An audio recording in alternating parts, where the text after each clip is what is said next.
$12. That was the price of Bitcoin on November 28, 2012.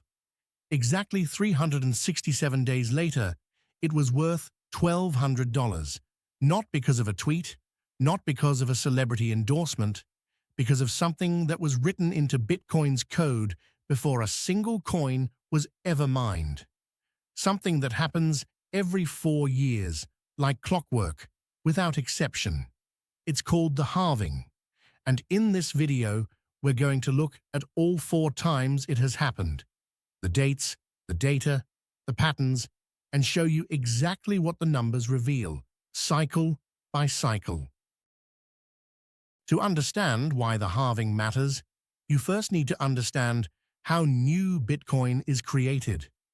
Bitcoin doesn't have a central bank. There's no server, no CEO, no government printing new coins. Instead, Bitcoin runs on a global network of computers, called miners, who compete to validate transactions and add them to the blockchain.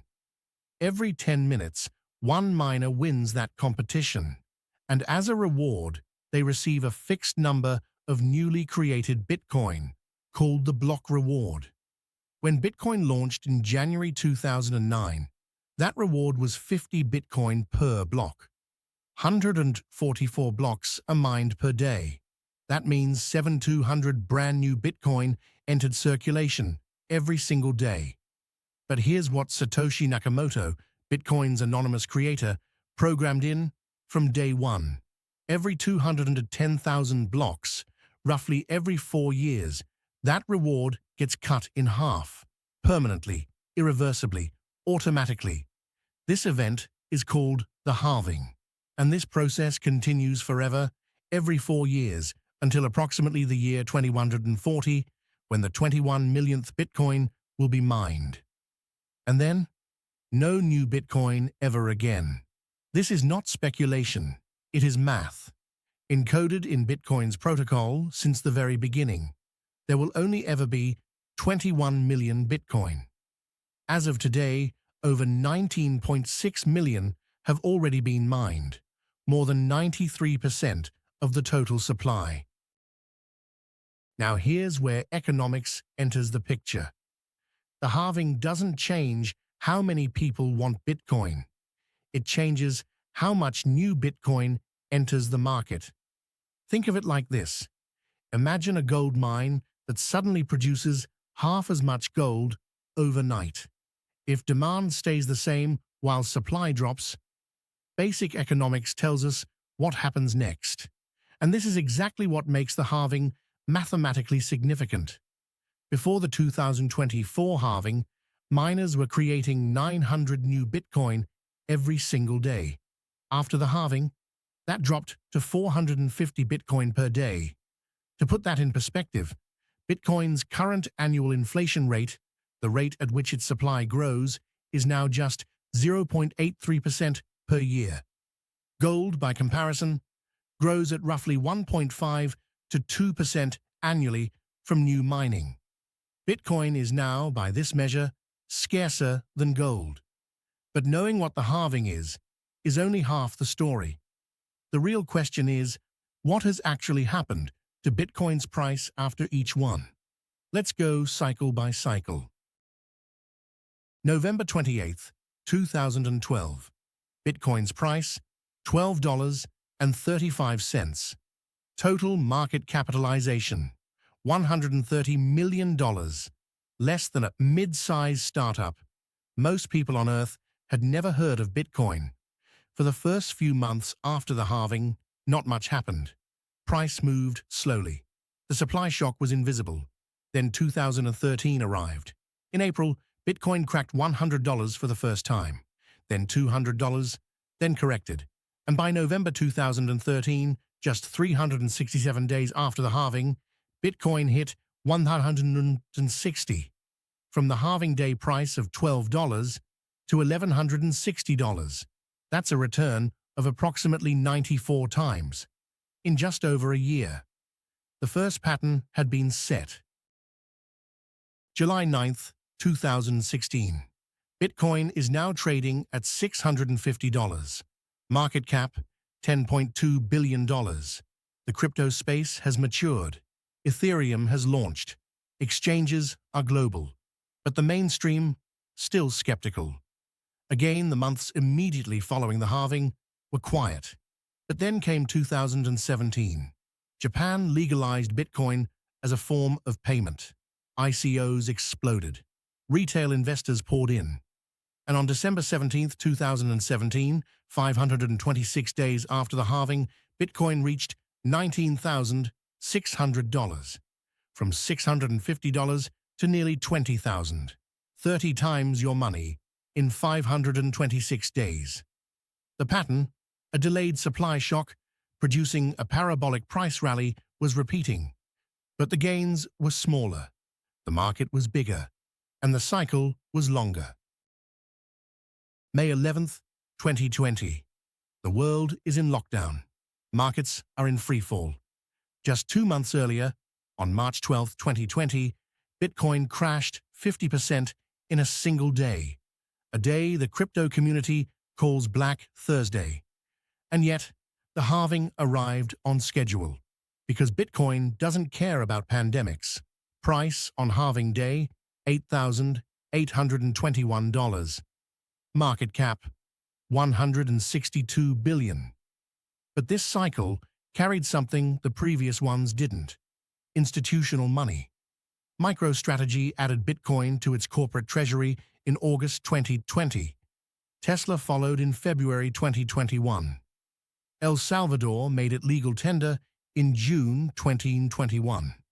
Meanwhile, the U.S. Federal Reserve was printing money at a historic rate, expanding the money supply by over 40% in 2020 alone.